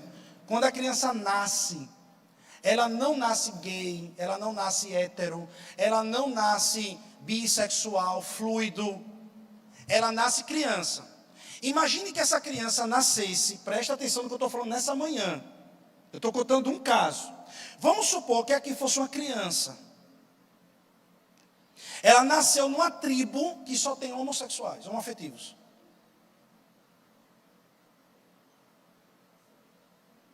Essa criança nasce aqui. Você concorda que ela teria estímulos, pensamentos, condicionamentos? Vocês estão entendendo o que eu estou dizendo ou não? Então eu estou dizendo para você, querido, que essa criança, que a sexualidade é desenvolvida, a identidade de gênero é desenvolvida. Pastor, o senhor acredita na ideologia de gênero, na identidade de gênero? Acredito. Eu acredito mais do que a comunidade LGBTQI+. Porque se existe identidade de gênero, e identidade é construída, eu estou tentando explicar isso para vocês, é porque ninguém nasce gay. A identidade de gênero, como eles defendem, oh meu pai, me ajude, como eles defendem, é um tiro no pé deles. Porque a maior prova que ninguém nasce gay é que existe a identidade de gênero. Eu mostrei que uma criança começou a pegar a identidade de um macaco. Então você pega a identidade. É construída a identidade. Amém. Então não se nasce. Mas pastor, eu tenho um amigo homoafetivo. Respeite, ame, cuide, seja um Cristo, seja uma pessoa que ela diga assim, você tem vida, eu preciso disso. Você não tem que falar dele, você não tem que falar do comportamento dele, você não tem que machucar ele, não tem que machucar, você só tem que ser Cristo, você só tem que ser um cristão, ame aquela pessoa, ore por ela. E vai chegar um dia que ela vai dizer, me ajude, ore por mim, você tem fé, me mostre um pouco mais, ore por ela, ore para que ela possa abrir os entendimentos espirituais dela, porque ela entrou numa cadeia emocional, uma cadeia mental que é real para ela, e ela precisa ser tocada por Deus. Não é a nossa força, vai ser a nossa oração e o nosso amor. Eles, se qualquer pessoa precisa ser amado, é o amor que comunica. Pais e mães que estão passando por essa situação de ter um filho homoafetivo. Então, muitos pais chegam para mim, pastor, meu filho chegou para mim e disse que agora ele vai ser, ou ele se descobriu homoafetivo. O que é que eu faço? Primeira coisa, seja mãe. Seja pai, não quebre esse laço, não quebre essa comunicação, não quebre essa situação. Seja pai, seja mãe, não seja profeta, não seja evangelista, não seja pastor, seja pai, seja mãe. Para que ele possa sentir conforto, segurança de chegar até você. E agora continue orando. Orando, para que Deus possa abrir o entendimento. Vocês estão comigo ou não? Amém. Aqui, homem gay tem cérebro feminino. Já mostrei isso aqui de outra vez. Eu só queria tratar isso aqui de novo para chegar num ponto. Homem gay tem cérebro feminino comprovado em estudo. Matéria do G1. Quando você olha um negócio desse, você escute, olha a matéria, como é que eles fazem. Homem gay tem cérebro comprovado que é de mulher. Cara, quem é da massa que não entende disso? Pega um negócio desse, porque eu já vi tanto adolescente, tanta gente jovem e tal, discutindo com um pedaço de manchete que não tem profundidade. Não, mas saiu no G1, deu na rádio. Gente, cuidado, para você não ser feito de bobo. Olha, homem gay tem cérebro feminino comprovado. O que é que você pensa? Que a mulher tem um tipo de cérebro e o homem tem outro, né? Aí o homem nasceu com um cérebro de mulher, consegue entender? Sei lá, vamos supor que a mulher tem um cérebro em formato de V. E o homem tem um cérebro em formato de X. Um exemplo, estou doidando aqui. Sei lá, o cérebro da mulher é oval, o cérebro do homem é mais quadrado, sei lá. Aí é como se o cérebro oval nasceu na cabeça quadrada do homem. Está entendendo como é?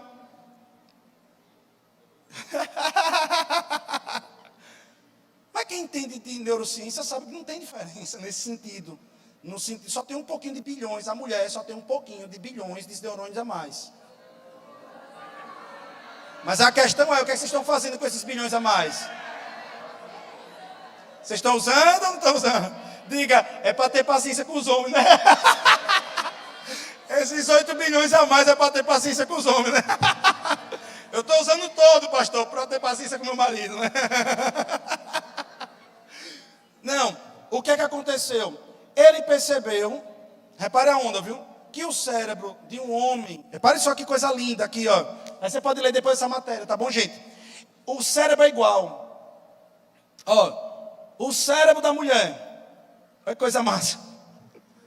Gente, é engraçado demais, é sério. O cérebro da mulher e o cérebro da pessoa homossexual tem a mesma coisa. A parte cinzenta é a mesma coisa. A manchete está falando da parte cinzenta, não do estímulo. Olha que coisa linda.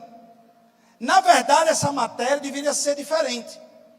Ciência prova que o homem, sendo estimulado com mulher, ele desenvolve estímulos com mulher.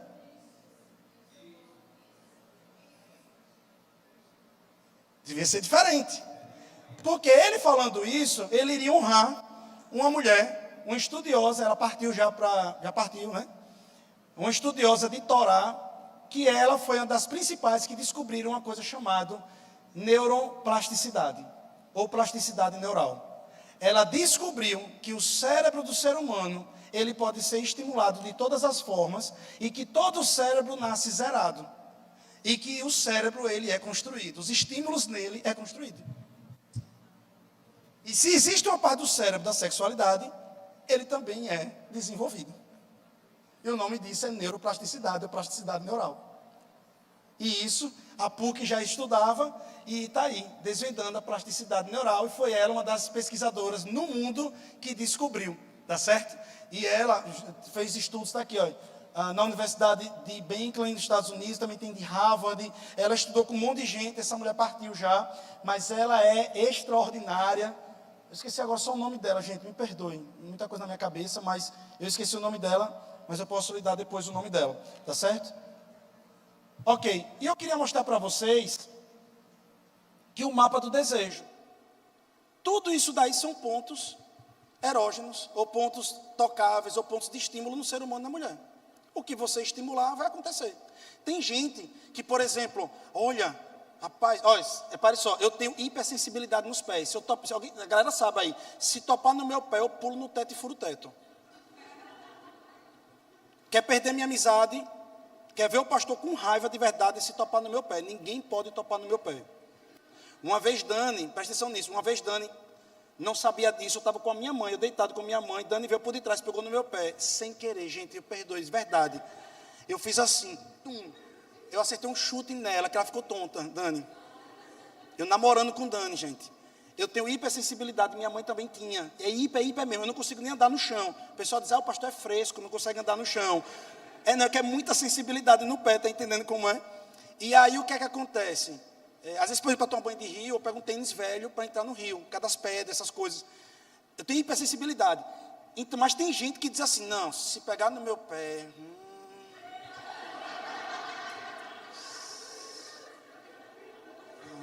Ai, que delícia, né?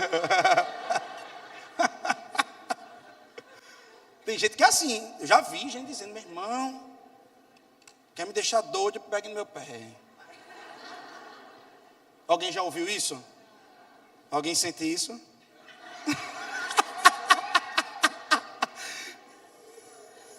Ok. Então, o pé é um ponto de estímulo. Vocês estão comigo? Os olhos, tem gente que cheirou meus olhos, deu um cheiro no meu olho aqui. Aí vai.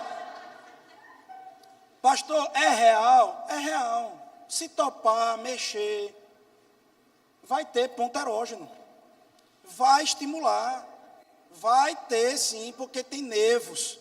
Se tem nervos, tem ponta, é normal, é o corpo humano, irmão. Vocês estão comigo ou não?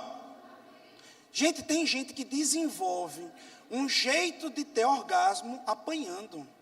São sadomasoquistas.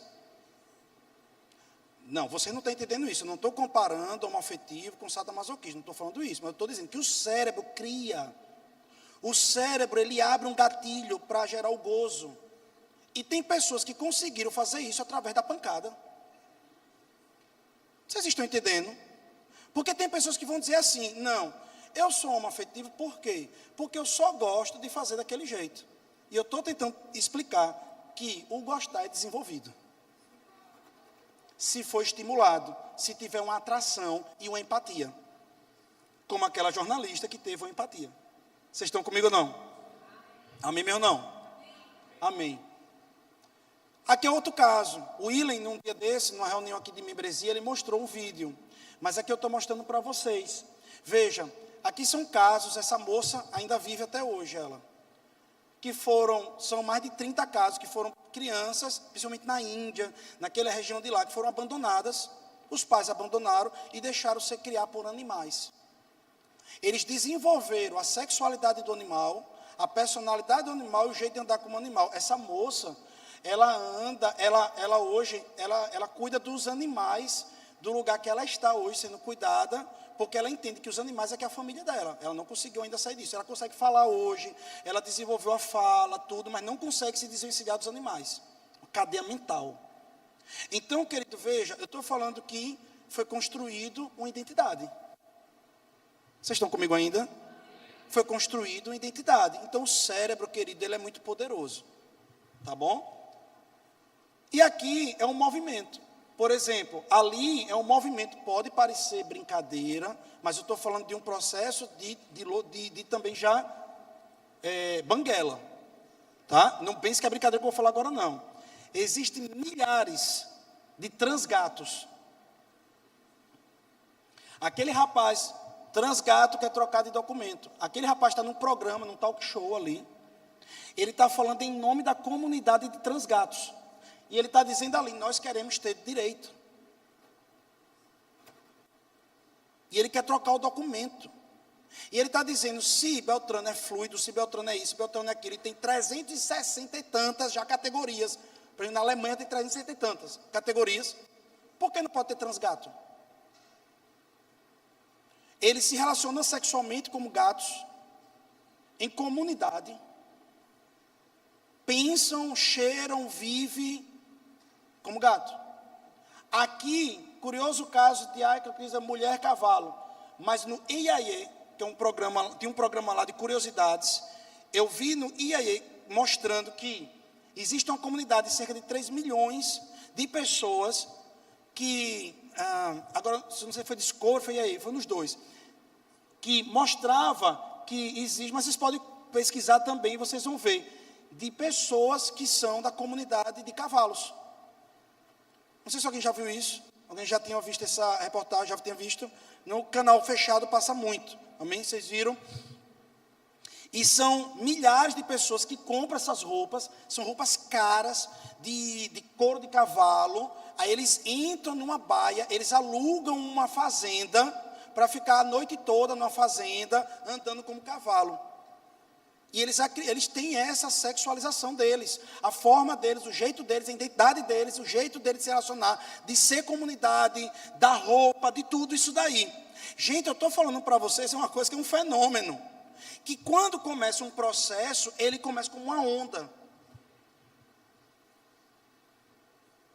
Eu estou tentando explicar isso para vocês. É uma onda que começa a pegar, tá certo? Porque as pessoas estão se afastando de Deus e criando as suas próprias identidades. E está ficando cada vez pior. E aí o menino bota aqui, né, uma matéria que repercutiu muito, nasci gay. Depois de tudo isso que vocês viram aqui, uma capa muito bonita, uma capa legal, um rapaz maravilhoso. Eu não conheço ele, mas pela cara é maravilhoso esse rapaz aí, né? Então assim, você vê uma capa dessa, nasci gay. Nós já nascemos gay?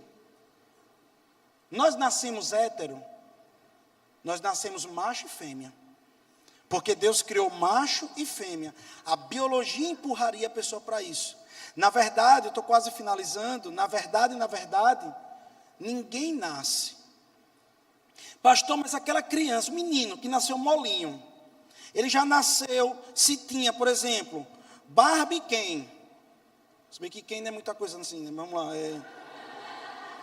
um Barbie e um soldado de chumbo. Eu vou falar design, né? Porque quem já...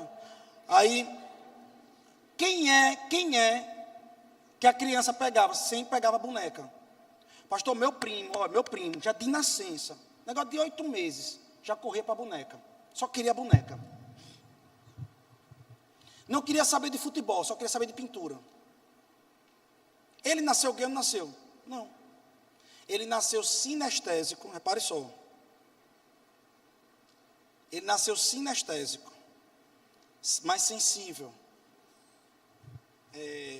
A parte motora dele, ele não nasceu auditivo, tem pessoas que nascem mais auditivo, tem pessoas que nascem mais visuais e tem pessoas que nascem mais sinestésicos. Ele nasceu sinestésico, mais sensível.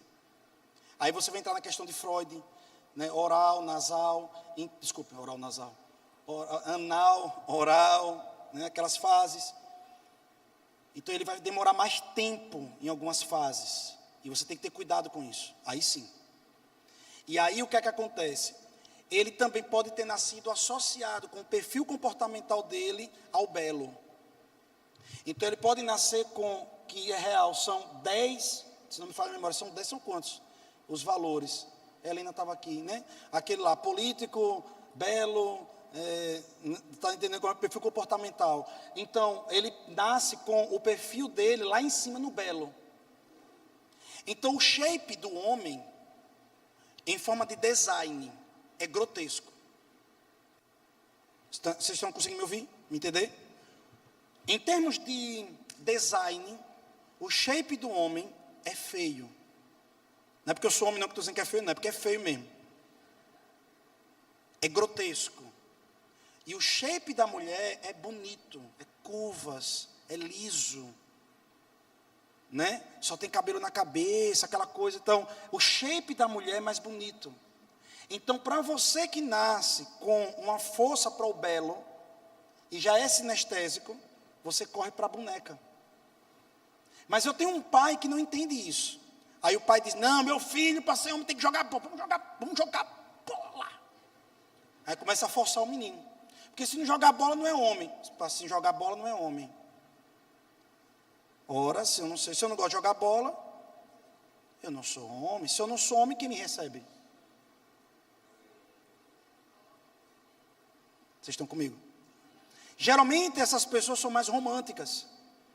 Então elas não fazem sexo por força, por estímulos mais instintivos, mas por um contexto, por um romantismo. Não, vou pegar esse menino, aqui, é sua namorada agora. Aí o outro cara chega, meu filho mesmo chega do colégio e diz que tem 2 namoradas. Aí o pai fica assim, se sentindo, estou com uma florzinha do lado. Estou dizendo que está certo não. Cadê sua namorada? Aqui é sua namorada, vá, pegue ela para dançar. Só que o menino fica, então eu não gosto de mulher. Não. Às vezes alguns pais de antigamente, vai agora no motel, vamos no cabaré, faça aí com ela. Ele não consegue ativar. Ele fica constrangido, inclusive, não consegue nem ter ereção. Porque ficou constrangido, porque ele precisa de um envolvimento. Ele é um outro tipo de pessoa, ele foi construído com uma personalidade diferente. Vocês estão entendendo isso? E aí a sociedade vai empurrando já desde casa, sem saber e sem querer. Então você é gay. Se você não é isso, você é gay. Se não é isso, você é gay. Ele vai procurar ser aceito. Mas se você tem um pai que entende o que eu estou falando, e compreende o que eu estou dizendo, de pequeno, isso não é ensinado. A ideologia de gênero não ensina desse jeito. É por isso que eu queria ter esse tempo, para criar esse material, gerar esse material. Você chama para perto. Começa a levar aquele jovem para as belas artes. Começa a ensinar aquele jovem as cores, design, carro, coisas que ele possa construir, massa, e isso, aquilo. E o pai do lado de perto: eu tenho orgulho de você. Não, existem muitos homens como você que gostam disso. Por exemplo, tem um Picasso. Picasso, irmão, pelo contrário, tinha mulher mais do que deveria. E era um homem sensível. Ser sensível não quer dizer que você é gay. Quer dizer que Deus lhe deu uma sensibilidade. Vocês estão comigo ou não, amados? Então é isso que nós precisamos entender, que as pessoas não nascem gay. E aí eu queria finalizar mostrando para vocês um dado. Tragédia silenciosa, Jus Brasil. Esse site aqui não é crente, tá? Isso é que você pode colocar, vai estar no El País, em espanhol. Vai estar até no G1, saiu também, e eu trouxe a Veja também. Para vocês entenderem que não tem nada de direita e esquerda aqui, é real, fato. Mas as pessoas não divulgam.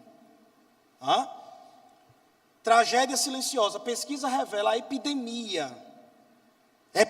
de suicídios entre transgêneros. Você sabe o que é um transgênero, não sabe? Quem não sabe, eu vou explicar. É alguém que era homem, fez a reversão de sexo, tirou o pênis, o falo, seja lá como for, o órgão genital masculino, e transformou numa vagina. Só que para fazer isso, deixa eu ler aqui essa outra matéria, a destransição, o caso dos arrependidos que fizeram mudança de sexo, certo? Só que isso aqui precisa ser estudado. Isso precisa ser estudado. Por quê? Para uma pessoa fazer uma mudança de sexo pelo SUS, a pessoa passa por um longo caminho em uma junta médica. Ele passa por psicólogos, passa por psiquiatras, passa por endócrino, passa por médicos, que no final eles vão dizer, de fato, é uma mulher no corpo de um homem. E essas pessoas, depois de um laudo, elas dizem assim, de especialistas da área, você de fato é uma mulher no corpo de um homem. Então, se você fizer essa cirurgia, você vai ser feliz. Se você fizer essa cirurgia, vai ser feliz. E a pessoa faz, depois comete suicídio. Se a única trava para a pessoa ser feliz completamente era um órgão sexual que Deus colocou, uma junta de especialistas que estão condicionando a humanidade, com todos os parâmetros médicos, que para chegar na mão dele, esses parâmetros, teve que ter congressos, reuniões, para taxar a pessoa. E no final o resultado está sendo esse, uma epidemia de pessoas, que no final que fizeram não era o que era, então tem uma coisa de errado. Então talvez não seja a igreja. Vocês estão conseguindo entender, gente? Aqui ou não? Eu estou tentando trazer para vocês, e começar a dizer para vocês que não. A gente não pode apoiar o que está dando errado. A gente não pode, para ficar bem na fita, dizer que está certo e que está errado, porque nós amamos alguém. Meu irmão, eu amo Joãozinho, que é homoafetivo. Amo ele. Mas Joãozinho, veja, você precisa escutar algumas outras histórias. Eu respeito você, eu amo você, Pedrinho, eu amo você, Mariazinha. Mas deixa eu dizer uma coisa, a verdade não é esse o todo que estão lhe apresentando. E talvez você possa estar cavando um buraco para você lá na frente se arrepender. Então, queridos, nós precisamos compreender que a palavra de Deus, para sempre, ela é a verdade. E é isso mesmo, Deus criou o homem, a sua imagem, a imagem de Deus o criou. Homem e mulher, os criou. E aqui é um alerta que no final eu faço. Como eu disse a vocês, já finalizando. Pai, mãe, seja mãe. Pastor, eu não tenho esse entendimento, eu não compreendia isso, eu vou me condenar hoje. Não, nenhuma condenação há para aqueles que estão em Cristo Jesus, não é isso. Não é resultado somente de você, há uma sociedade, há uma influência do diabo, há muita coisa no meio. Então não é momento para se condenar diante de uma palavra dessa que eu estou dando aqui. É apenas um momento para que você que também está aqui, você possa também estar passando por isso. Eu não sei se tem alguma pessoa que está aqui hoje passando por isso, que diz assim, poxa, eu estou com dúvidas sobre isso. É um momento de não se condenar, é um momento de buscar o Espírito de Deus, buscar a clareza do Espírito e pedir para que o Espírito Santo lhe ajude e lhe revele. Mas você não achar que é normal, não é normal. O normal é a palavra, Deus criou homem e mulher para coabitarem como homens e mulheres. E Deus, ele disse que a heterossexualidade é que é o certo. Tá certo? Então, eu amo vocês. Eu espero que vocês possam ter sido abençoados. Nesse momento, a gente está finalizando a gravação. Eu quero dizer para vocês que sejam muito abençoados. E que a saída mesmo é orar, chamar a palavra de Deus e poder lavar vocês, como disse a palavra do Senhor. Tá bom?